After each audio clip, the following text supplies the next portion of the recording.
Hey everyone, sorry we had a couple of technical issues, but we'll kick off the webinar now. My colleague Afonso is going to share with you a very quick poll. If you could have a look while we're starting, it's just here to assess basically it's here to assess the level of understanding of our participants so that we can then tailor our sessions better in the future. So let me introduce myself. My name is Hélène. I'm CDP's Capital Market and Policy Officer, which means that I'm the person connecting with investors on anything related to EU sustainable finance regulations. I also represent CDP in the EU platform on sustainable finance. For those who are not familiar, it is a working group advising the European Commission on the usability of data in the framework, which, as we will touch on, is particularly important in the context of the taxonomy.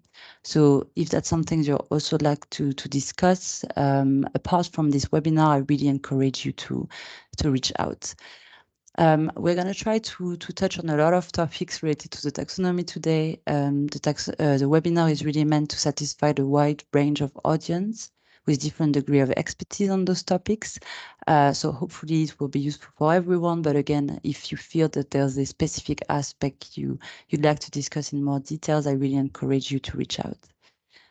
You'll be able to submit questions anytime in the chat. Unfortunately, we have started a bit late, so I'll try to do my best to keep some space for Q&A, but in any case, we can also take that offline and answer your questions separately. The event is being recorded. We are going to share the slides and recording afterwards. So in terms of agenda today, we'll start with giving a bit of an overview of the taxonomy, give a bit of a reminder of the background, why it was created, give the basic definition and how it works. Then we'll go over some applications where they appear in reporting, but more importantly, also discuss cases that go beyond disclosures and reporting, and hopefully think about how it can be used for investors and in investment strategies. And finally, we'll touch on data. Of course, we're going to mention the sort of KPIs that we collect at CDP, but the idea here is also to talk about how we can help to interpret this information, how we can show that it's meaningful.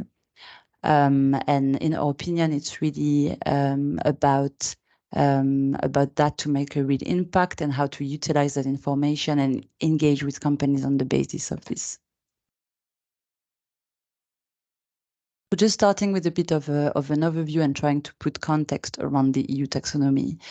So the taxonomy really fits into the broader EU Sustainable Finance Action Plan that was essentially implemented from 2018 already. It's been evolving since then and it takes different name, but the way you can think about it is that the European Commission really has for objectives to reorient capital flows towards sustainable investments, manage the financial risk that comes from climate change, that comes from nature, resource depletion, and to foster transparency in financial and economic activities. So in other words, also avoid greenwashing. So it's a very important role that the financial sector has to play in the transition and in the delivery of the Green Deal. There's been a lot of different numbers that estimate the amount of capital needed to finance the transition. It's about public money, but it's a very big part of private capital that also needs to be allocated so that we transition to a net zero economy.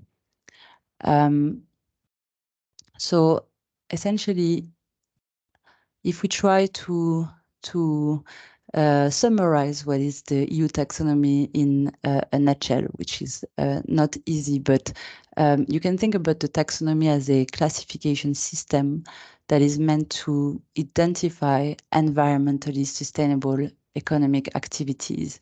But it's also economic activity that can really contribute substantially to achieving the climate and environmental objectives that have been set up by the EU that you can see on top of the screen. So there's been 2 for climate change mitigation adaptation, and 4 for what are called the environmental objectives that are around pollution prevention, sustainable water use, biodiversity, circular economy. So what is the purpose of this really? First, as you can imagine, there was not a common language to define and assess what's green and sustainable before the taxonomy, which means that a lot of different interpretation and definition of what's sustainable was, observed in the market, which can lead to greenwashing and low transparency, but just more broadly can be an impediment to really mobilize the financial sector to shift investment towards where it's most needed, and to accelerate the transition. So how does the taxonomy aims to achieve that? Some 2 key concepts that are very important to keep in mind is the difference between economic activities that are eligible to the EU taxonomies and economic activities that are aligned to the EU taxonomy. Eligibility is very, very closely tied to the concept of materiality. So what the EU taxonomy does is to establish this list of economic activities that are eligible by basically selecting the sectors that are the most material for the environmental objectives. So if we take the example of climate change mitigation, the main KPI was GHG emission. So selecting sectors that contribute to the bulk of the emissions, meaning energy, manufacturing, transport, and so on, but also thinking about the sort of activities that can really help substantially contribute to climate change mitigation. So it can be, for example, renewable energy, but it can also be activities that are high emitting activities, but have really a high potential to transition. What is excluded from the list of eligible activities will be typically activities that are considered to always be harmful for the environmental or climate objectives. For example, the generation of energy through coal for climate change mitigation. Now the second step was to define what does it mean to be aligned. So what does it mean to substantially contribute apart from being eligible? And here essentially for an activity to be aligned, it has to satisfy the series of criteria. So first of all, it has to make a substantial contribution to at least one of the 6 climate and environmental objectives that you see on the top. The second, it has to not significantly harm any of the other objectives. And the third part is that it has to satisfy a certain amount of minimum safeguards to be understood as basic human rights principle, tax compliance, and so on from a company perspective. So we're going to spend a bit more time on those concepts to try to bring them to life a little bit. So if we focus on the left-hand side of the screen, thinking about the starting point of this list of eligible activities. As I mentioned, there are different types of activities that can be eligible. So you have the activities that are called to be their own performance. They are eligible just because they contribute. Again, this example of generation of renewable energy would be eligible through their own performance. Then you have the activities that are called enabling. Those are the activities that essentially help other activities to basically substantially contribute to the objective, such as the manufacturing of the technologies that are necessary for renewable energy, for example. And the last category is one that I find very, very important. It's what's called transitional activities. They're important because they are also, let's say, fostering some discussions also, and might cause a problem in the future if they are not apprehended correctly. So a transitional activity is basically a high emitting activity, but where science and technology is available for this activity to emit substantially less carbon emissions. And where it's interesting is that those thresholds are based and put together based on what's available today, right? The technologies and science available today. But this has a vocation to evolve through time. So there's going to be this dynamic aspect of the taxonomy specifically for transitional activities that might today be considered to substantially contribute, for example, to climate change mitigation, but it might not always be the case as time passes and that technology advances or other things change. Once this activity has, passed this criteria for substantial contribution, it needs to assess whether it does not significant harm to any of the other objectives. Here, there are different ways in which a company can assess whether the activity satisfies the do no significant harm criteria. For example, you can look at other types of thresholds. So, for example, GHG emissions thresholds that will be lower for the do no significant harm that they are for the substantial contribution. There are also process-based measures, such as making sure that mitigation has been implemented for this specific activity. Or the do no significant harm can also refer to international standards or EU legislation. So making sure that the activity is in line with the current EU legislation regarding pollution, regarding biodiversity, water use, and so on. And it's important to keep that in mind because it highlights that it's not a straightforward and simple exercise.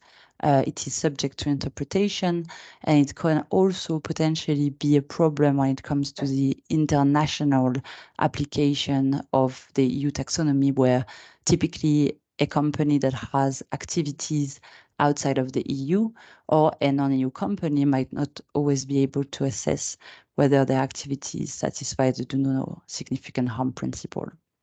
And finally, once this activity has passed that criteria, then at the company level, the company needs to assess whether they are satisfying those minimum safeguards. The last part that I'd like to highlight on this slide is focusing on the right-hand side. What is very, very important to remember is that a non-eligible activity does not mean that it's a harmful or unsustainable activity. And it ties back to the fact that the taxonomy was really focusing on what is material and what makes a substantial impact for the different climate and environmental objectives. So typically what's going to be out of scope are the low environmental impact activities. They will not be part of the list of even eligible activities. Additionally, there are certain activities that are material for climate change, but they still need to be assessed. So as you can imagine, it takes a lot of time to kind of define and come up with all those different technical screening criteria. So there are some activities that are still yet to be included into the list of eligible activities. And it is very important to keep in mind, and we'll discuss that in the data part of the presentation as well. It's because of this dynamism into the taxonomy, it can be hard to compare year on year, but also we need to make sure that the lack of eligibility isn't necessarily interpreted as being harmful for the environment or not being sustainable. So I'm going to try to just bring that a bit more to life with an example. So if we think about the one economic activity, that is the manufacturing of cement under the climate change mitigation objective. So on the left-hand side of the screen, why is this activity eligible? So it's eligible because of its materiality. So cement manufacturing is material for climate change based on the volume of GHG emissions. It is typically an example of transitional activities. So technology and science is available to make it greener and reduce substantially the emissions that are coming from manufacturing of cement. On the right-hand side, what are the sort of criterias that the manufacturing of cement needs to fulfill in order to go from eligible to aligned. So the first one is the criteria, the threshold that needs to be attained so that it makes a substantial contribution with a 1.5 degree world. I've put one example. There's a series of criteria for this particular activity, but one of them would be that grey cement clinker needs to have specific GHG emissions that are lower than 0.722 tons of CO2 per tons of grey cement clinker. This number is not coming out of nowhere. It's actually very tied to the emission trading system of the EU and how the quantitative thresholds are measured to allocate the emission trading. And essentially, the way it's calculated is by looking at the manufacturing of cement out there, looking at how much GHG emissions they emit, taking the 10% of the best possible cases, and essentially setting the threshold to be able to say that it's achievable is just the 10 best cases that reach that threshold. The nuance with this is that, as I mentioned earlier, it's meant to evolve, right? Currently, this threshold is based on the ETS quantitative threshold that have observed data from 2016, 2017. So essentially, as time passes and that manufacturers of cement improve, this threshold will dynamically be updated. When it comes to the do no significant harm to other objectives, typically the manufacturer of cement has to make sure that it satisfies general criteria for the other environmental objective. I'm going to give you an example with climate change adaptation. The manufacturer of cement will need to demonstrate that it has ran a climate risk and vulnerability assessment to make sure that its activity is not subject to substantial physical climate risk, for example. And finally, the minimum safeguard, in other words, is to ensure alignment with OECD guidelines for multinational enterprises and UN guiding principles on business and human rights.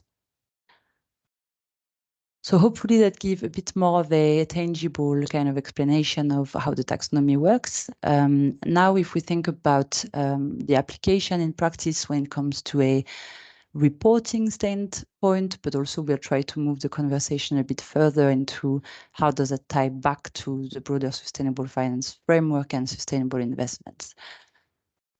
So since the taxonomy has been introduced 2020 and then 2021 for the technical screening criteria, it's also been influenced and referenced across the board of the regulatory framework. So typically it amended SFDR when it comes to product level disclosure.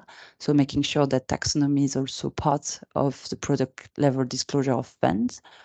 And very importantly, maybe the core part of it is that it got plugged into the requirements for reporting at entity level in the EU. So related to the Non Financial Reporting Directive, that now is going to be replaced by the Corporate Sustainability Reporting Directive, where companies need to report at their entity level when it comes to EU Taxonomy-alignment and eligibility. But it also was plugged in other parts of the different regulatory framework. It was introduced as part of MiFID sustainability preferences, and very recently with the political agreement of the Green Bond Standards. The taxonomy is a very big part into making sure and assessing that a bond can be considered as a green bond standard under this EU framework. So now just thinking a bit about the timeline here and thinking in particular about which companies will have to report on their taxonomy. So a lot of those regulations have happened sort of simultaneously or in various orders, but essentially the way you can think about it is that there's been a phasing in approach that's been used to make sure that basically companies will have the time to prepare and report little by little on those different pieces of regulation. So typically, in 2022, you already had a subset of companies that had to report on their taxonomy eligibility. And from 2023, you can expect data coming in when it comes to the taxonomy alignment, again, on a subset of companies. But this will increase through time as you have this phasing in approach of more and more companies that will have to report on the taxonomy. So we're not going to go through into details on all the different thresholds applied here, but essentially who will have or who has to report on their EU taxonomy. So you can think about it in summary as any large EU companies, whether they are listed or private. You will have listed SMEs as well, and you will have a subset of non-EU companies when they are generating a substantial part of their activity in the EU, whether it's through subsidiaries or branches. And it's important because the CSRD has a much broader scope than what you currently can expect under the scope of the NFRD, which is what you will get in 2023 in terms of taxonomy alignment. So in a nutshell, NFRD, you can expect basically large listed European companies. And why does it matter in the context of investors? So of course, investors really need the data from their underlying companies in order to make their own assessment and make their own reporting. So this also was taken into account somehow by introducing a difference between which companies, notably in 2023 or in 2024, have to report on taxonomy alignment. So a year has been given to financial corporates to report compared to the non-financial corporates. So basically this year, any financial corporates will only have to report on their eligibility. And in 2024, financial corporates will need to start reporting on their taxonomy alignment. So it's a year later than for the non-financial corporates. Now, the issue is that financial institutions also invest in financial institutions. And additionally, a large part of investments can be in companies that will only need to publish later on, like SMEs, for example. And even then, if we look at the future 2029, a lot of non-EU companies fall outside of the scope and won't have to publish on their EU taxonomy at all. So that brings up the discussion around what type of information can be used for those exposures, either by encouraging adoption outside of scope, which kind of relates back to the point of the international operability of the taxonomy, whether a non-EU company can actually measure their taxonomy alignment, or to think about what can be used as equivalent or estimated data. I'll be brief on this, but this is just to highlight that different stakeholders, so different types of companies will need to report slightly different type of information for their taxonomy. And this is because not the same KPIs are relevant for all types of organizations. So typically non-financial corporates will have to report on the percentage of revenue, CapEx, OpEx that are taxonomy eligible and aligned. But it's not necessarily the right KPIs for banks, for example, that will rather have to report on a green asset ratio. Similarly, for insurance companies that have non-life underwriting, they'll have to report on percentage of premiums that are taxonomy eligible and aligned. But something that is worth noting is that there are still some asset classes for which no methodology has been developed yet to really measure alignment to the taxonomy. So typically government bonds need to be excluded from the nominator and the denominator of disclosures for financial institutions. Similarly, for the companies that don't fall under the scope of NFRD or CSRD, they should be excluded from the nominator. So even if they provide information voluntarily. And this can be problematic because what we really want is to encourage the adoption by smaller companies, non-EU companies, and try to avoid negative effect of focusing only companies that fall under the scope or for which we have data. The general guidance given by regulator is that for those corporate level reporting, estimates should not be used. It can be used under certain conditions and be disclosed separately, but in general, estimates shouldn't be used for now, as of now.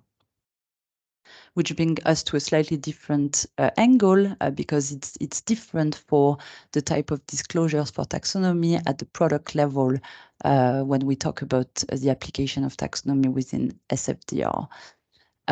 Here, the products that fall under SFDR and that make sustainability claims, so in other words, Article 8 and 9 products, have to disclose on their taxonomy alignment and not eligibility, actually, just alignment. And it's an important distinction. So typically, you'll have to specify whether you're making any sustainable investments that are defined using the EU taxonomy, specify what minimum share or in EU taxonomy-aligned activities, whether you invest in taxonomy-aligned gas and nuclear, provide portfolio breakdowns, provide also this distinction between enabling and transitional activities. And even Article 9 or 8 products that do not intend to make taxonomy-aligned investments should still report on taxonomy alignment through the periodic reporting as well. So there's really this element of tracking the percentage of EU taxonomy-aligned investments in funds through time. And similarly for nuclear and gas, similarly for enabling and transitional activities. So how does that relate to the concept of sustainable investments?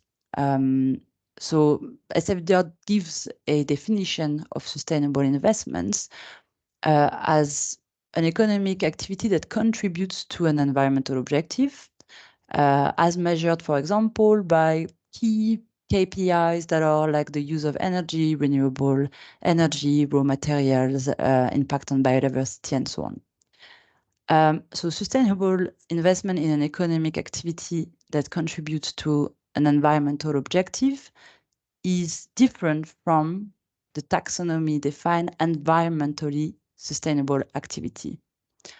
And that brings us to a slightly different definition of sustainable investment that has been observed in the market, that is either happening at the activity level of a company, looking at the company's green revenues, for example, compared to company level KPIs. So rather assess a company practices and environmental characteristics to assess whether these companies can be considered a sustainable investment.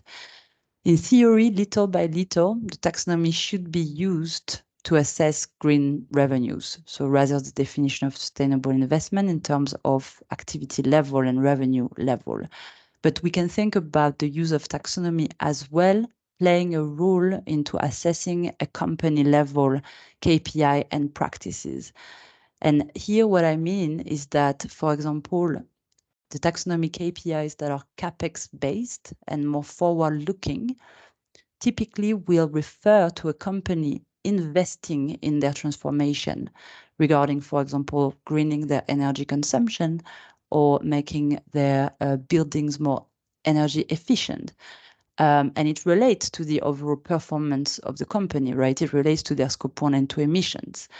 So for now, realistically, we don't have enough step back from the data, but the idea is that as it will come through and that we'll have a better understanding of what those numbers mean, it can really fit through and inform as well the consideration of sustainable investments, specifically in financial product. The last thing I'll mention is how is it possible that a sustainable investment is not an environmentally sustainable activity? So here again, we go back to the concept that sustainable investment could be defined as an investment in an activity that has a low environmental impact and that typically is not part of the scope of the taxonomy now, that really focuses on the most material sectors and activities. It could be also the case that the activities are not covered yet by the EU taxonomy. It could be the case that the sustainable investment is focusing on social objectives, and we don't have a social taxonomy yet. So this is all to say that those two concepts are separate, and there are reasons for why they are separate, but we should be thinking about how we can leverage this tool that is the taxonomy to also start informing sustainable investment.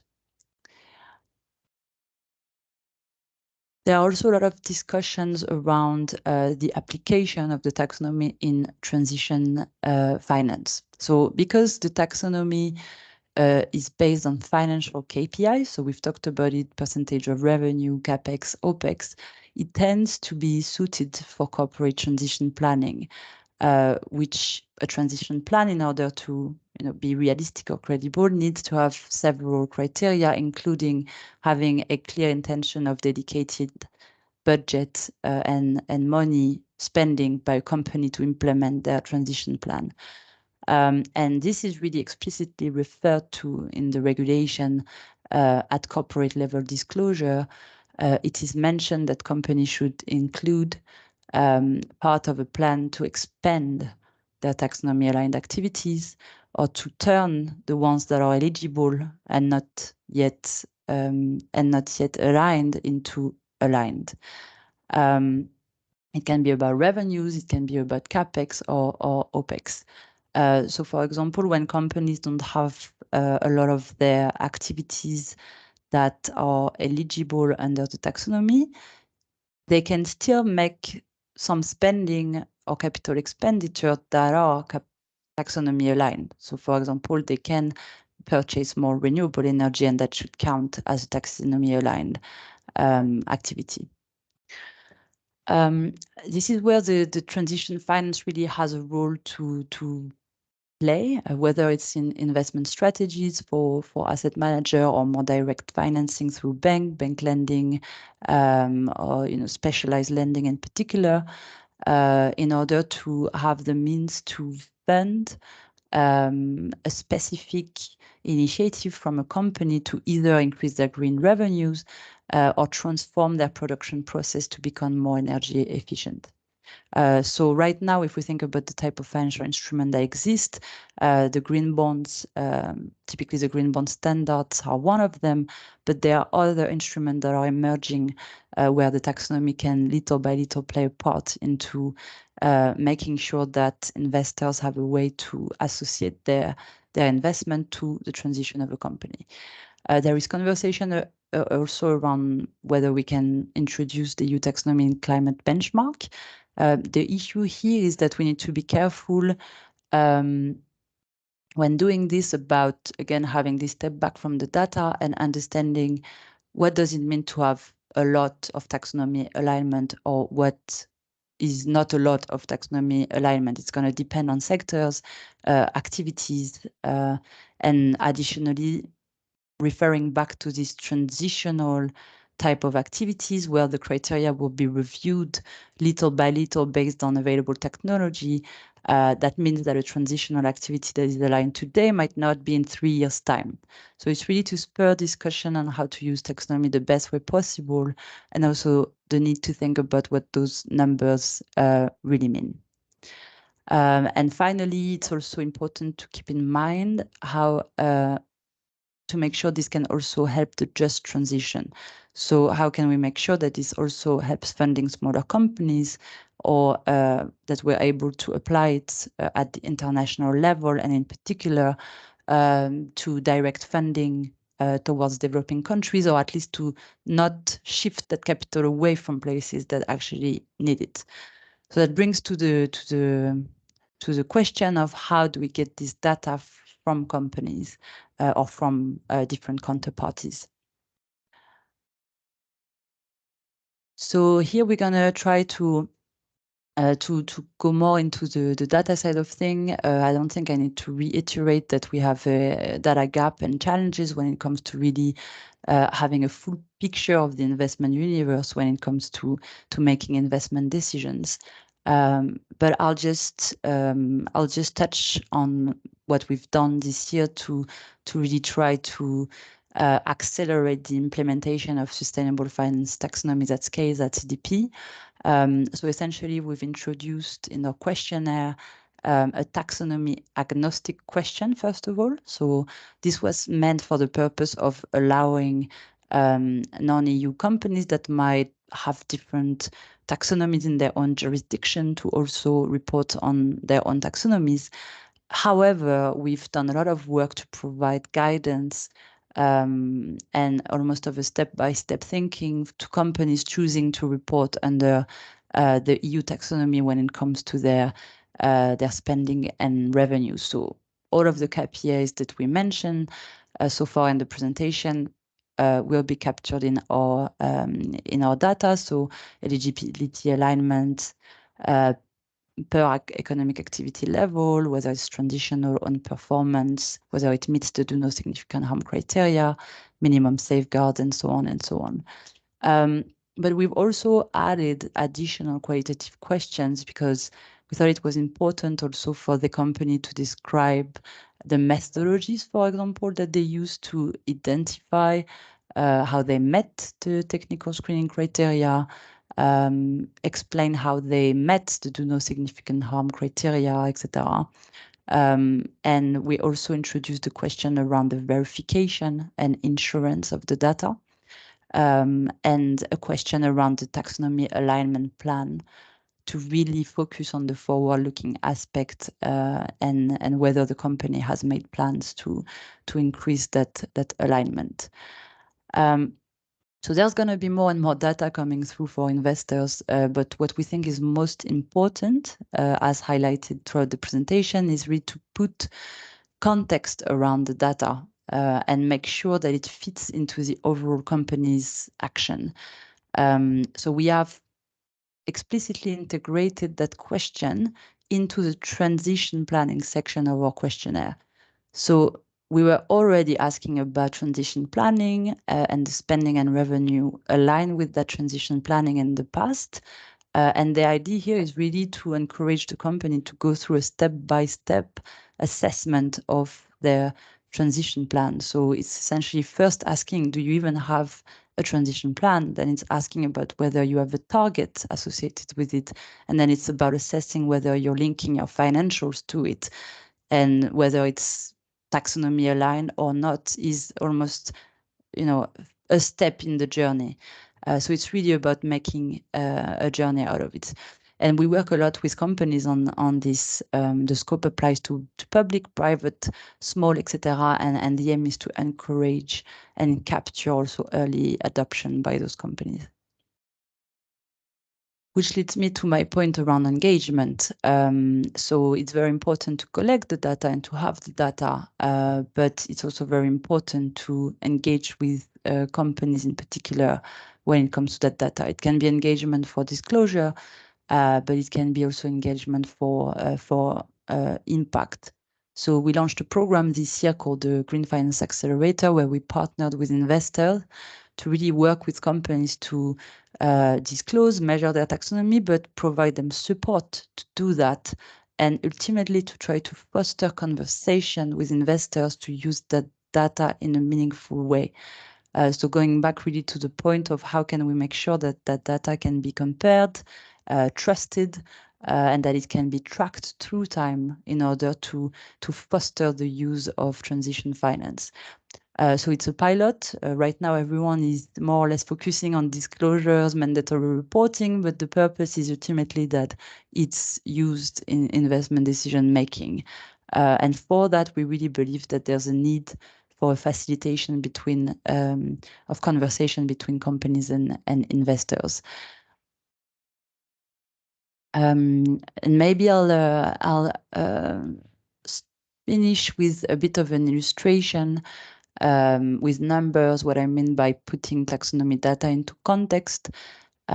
So typically, based on 2022 data, we can see that a certain number of companies already identified their products and services as low carbon using the EU taxonomy. The biggest category was around power, road, building construction and renovation. But that doesn't mean that they integrated the taxonomy yet into their transition planning. So typically we had approximately 200 companies that mention using the taxonomy to identify their spending and revenue aligned with 1.5 degree world. And that compares to approximately 1,000 companies that disclosed that they identified spending revenues aligned with 1.5 degree. And that compares to approximately 4,000 companies that disclosed even having a transition plan that is aligned with 1.5 degree. So it's about also thinking about how we can even encourage companies having a transition plan to then think about how we can use taxonomy KPIs to link that to their spending and revenues. Out of those 200 companies that mentioned the taxonomy in their spending revenue, interestingly, there was a few that were non-EU, approximately 30, including UK, US, Brazil, China, and it was a mix between non-EU companies adopting the EU taxonomy. It was mainly UK companies, but there were other cases. Or it could be non-EU companies that are subsidiaries of EU companies. And it can also be non-EU companies that are a very large group and which securities are being traded on EU-regulated stock markets, in which case they would fall under CSRD and might have to disclose on their taxonomy. So in other words, there's, again, an interest in kind of thinking about the different use cases and how different stakeholders are apprehending the EU taxonomy. Finally, there are more to come. So we've been focusing on the 2 climate objectives of climate change mitigation adaptation, for which the taxonomy technical screening criteria have been published. But the 4 remaining objectives, notably around biodiversity in nature, in general, have been also are expected to be adopted in the near future. The consultation is already closed. There was a consultation on the technical screening criteria for those objectives. And if it was to be implemented, at least so far in the draft, it would mean that companies would have to disclose on their eligibility for those 4 environmental objectives starting in 2024, covering the year 2023, which is very, very short-term news. And in 2025 for alignment. This is not finalized yet because there's been the consultation, but at least that's the timeline that has been announced. Additionally, from next year, the Commission will review whether we can include exposure to governments and central banks in nominator and denominator, and whether we can include also the smaller companies and non-EU companies that are out of scope of the NFRD and CSRD, but that provide voluntary information. And finally, and I'll stop there and open for Q&A, like I mentioned, this is an evolving framework, so we can expect the list of activities included to grow over time. And additionally, keep in mind that regular review of the screening criteria for the transitional activities that is supposed to happen every 3 years, but nothing prevents for it to happen as any new thing emerge. New technologies, sorry, and updates in scientific estimations. So I will stop there. We started late, but we still have time for a few questions at least. So maybe, unfortunately, I cannot see if there were any questions. So Afonso, maybe if you're on the line. Yes, Thank you. Give you a hand. We have a first question, which is about basically economic activities, and it's, does life insurance underwriting in this context also refer to health insurance underwriting? I don't know if you would. So can you repeat whether life insurance is also a non-life insurance? If it also refers to health insurance underwriting.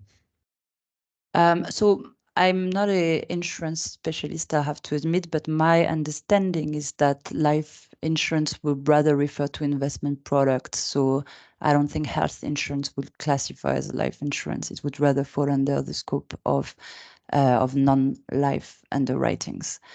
But that's typically the type of very nuanced applications that are also being discussed at the level of the EU platform on sustainable finance. That typically for complex insurance companies, there's been issues into applying part of the taxonomy because of the complexity of the different activities. So I'm also happy to have a more extensive conversation on that because it's very, very technical.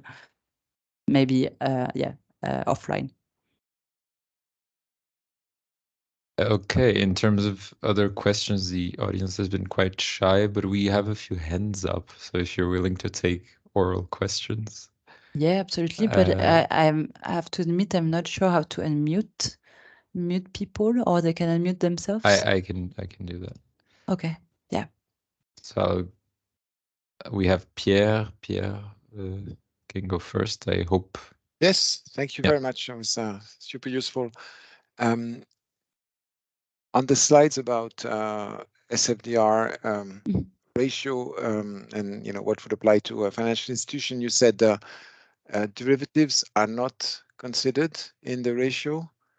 I thought it's not always the case for PAIs, for instance. I'm not completely sure, but I think it's a bit more complex.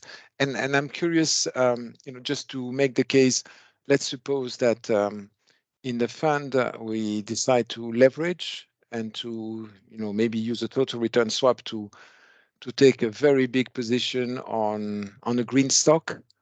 That would not be considered anything that would increase the greenness of the fund, although we're taking much more risk and we support with our capital, those economic activities much more using derivatives. I'm a bit curious what you think of that. Yeah, no, that's a very good question. And actually, the use of derivatives is also one of those, you both are touching on very specific and difficult points that are being discussed right now at the level of the working groups in the EU, because as you mentioned, they are not straightforward to apprehend, right? So there's been experts that are brought in regarding derivatives, and I mean, again, not an expert on derivatives, but I know there are a lot of different types of derivatives that can relate to physical assets or not, and so on. So there is ongoing work to define further how derivatives can fit within that framework. So totally agreed with you. It's not set in stone or black or white. There are different use cases, but that's what makes it so complex to regulate, essentially.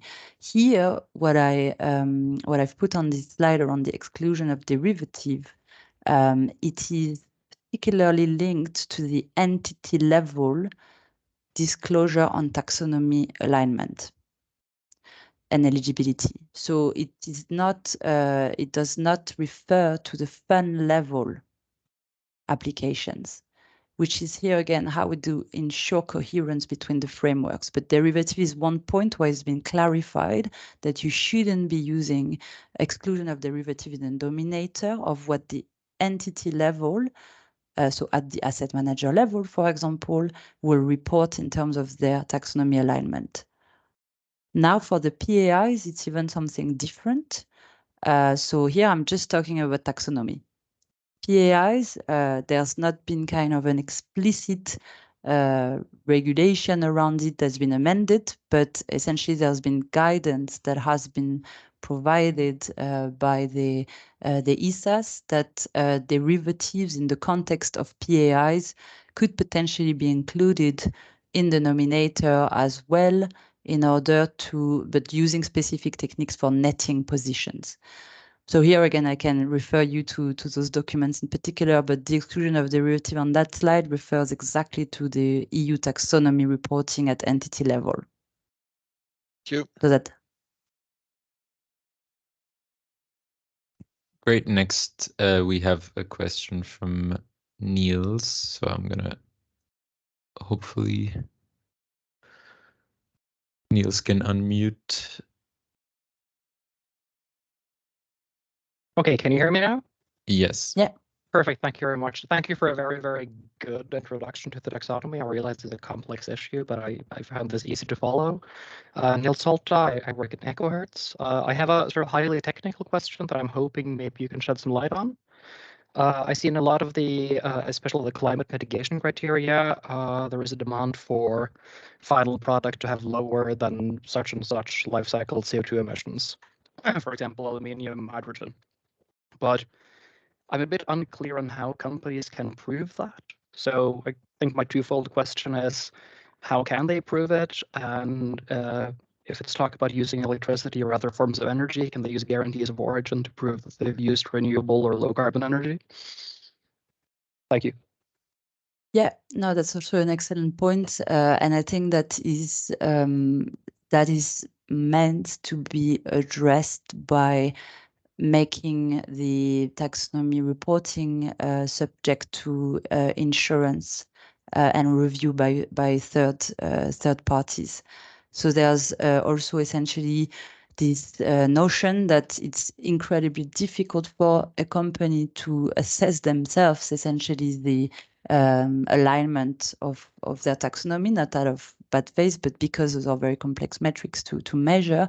And typically the details of what do you include in life cycle assessment, I also, on the slide I've showed here, when it comes to low carbon product and services, I also captured that, we have a question on what was the methodology used by companies to assess that. And of course, you have a very large amount of dispersion in the methodologies that are being used. Even life cycle assessment, you can use cradle to gate, end of life stage, use stage, etc. So I think it's a very important concept. It's gonna fall under the responsibility of a company to estimate what's material for their particular product. And then whether we can trust that data or not is really going to come down to trying to get as much insurance as possible with third party verifying that information afterwards. That's at least the direction of travel when it comes to dealing with the uncertainty in the data. Thank you.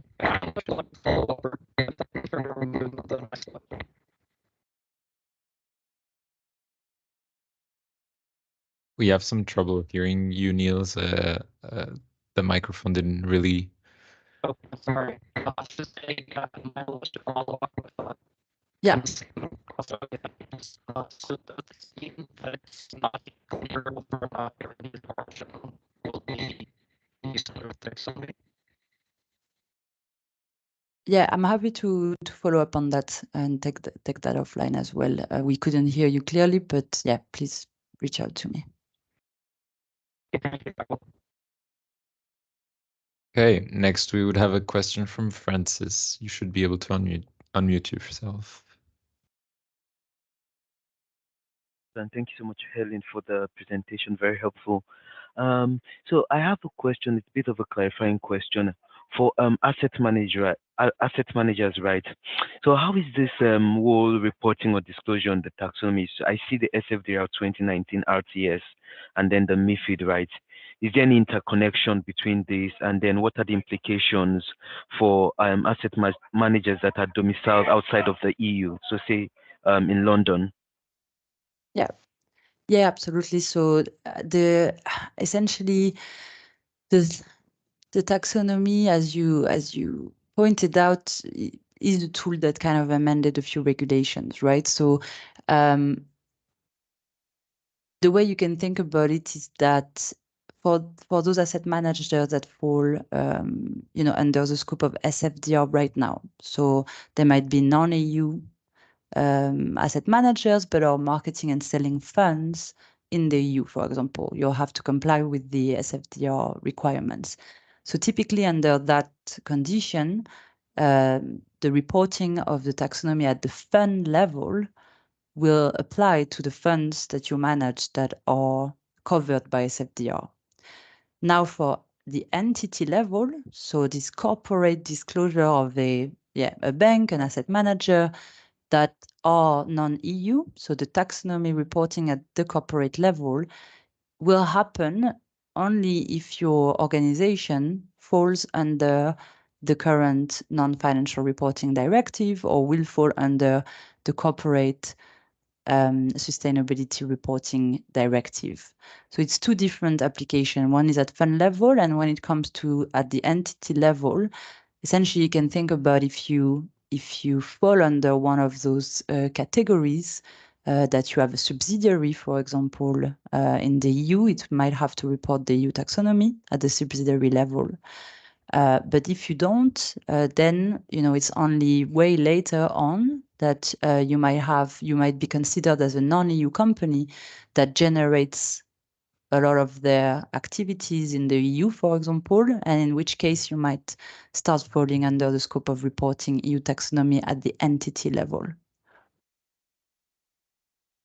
And it's worth for anything, including MiFID. Basically, if your funds or your activities currently fall under those regulations, you can think about the EU taxonomy regulation as having amended those.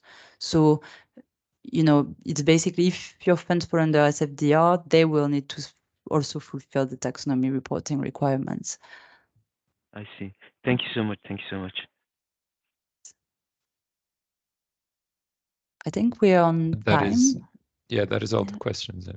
So. Okay, great. Well, thank you so much for, maybe Alfonso, if you can give the last poll, if for those who are still on the line, people might be leaving now, but yes, thanks for. We're just gonna for those who have 2 seconds to spare to say if you learn something, then that would be useful for us to assess whether we need to readjust our Is it possible to sessions. get a slide? Sorry. Yes, absolutely. We'll share recording. Hopefully, recording has started given our little tech issues at the beginning. But the recording, at least the slide, will be shared afterwards. And again, I appreciate the very technical questions. I myself working a lot on those topics, so wasn't trying to push them aside, but they require extensive discussion because it's not a clear answer that can be given. So I really encourage people who have those questions to reach out separately. I'm very happy to discuss this. Okay. Well, thank you all very much for your time. Thank you, Alfonso. And have a very nice afternoon. Bye. Thank you. Bye-bye.